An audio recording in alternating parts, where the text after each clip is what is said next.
चिवामिनेसन खेवा।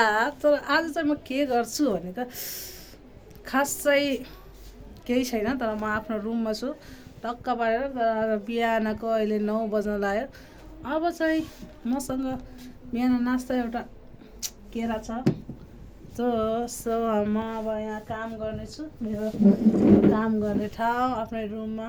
अब यहाँ चाहिँ अब एडिट गरेर बस्ने, आज दिनभरि के गर्ने भनेर खासै केही त छैन। तर दिनभरि आज रुममा र यो हाम्रो बाइबल सकाउनु छ, बाइबलको अनि एडिट गरेर बस्छु। म दिनभरि आज यो घरमै नै टक्क पारेर। मेरो साथीहरू सबैजना आफ्नो काम, यहाँ हाम्रोहरू पनि छ। यहाँ अब हुन्छ र हामी हाम्रो साथीहरू अरूजना रुममा छन्, तर म त्यहाँ जाने छैन। तल पनि छ हाम्रो टल्लै।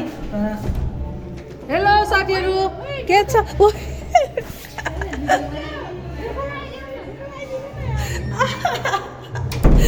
यहाँ चाहिँ कपडा चेन्ज गरिरहेछ है। सरी, सबैको रुममा गएपछि गाली खान्छ फेरि, किनभने सबैजना त्यहाँ चाहिँ कपडा चेन्ज गरेर बसिरहेछ। अनि त्यही भएर र मैले रुमलाई सबै लक गरेको छु। बिहानको बेलामा लाइट बालेर ट्याक्क लगाएर।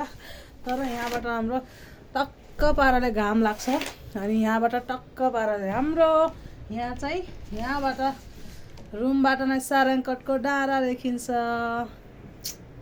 यो चाहिँ आजको दिन त यसरी नै बित्नेछ हाम्रो। र मेरो काम चाहिँ आज यही कम्प्युटरमा बसेर मस्तले काम गर्ने हो। ओके, अरू कुरा चाहिँ म पछि देखाउँछु। By by.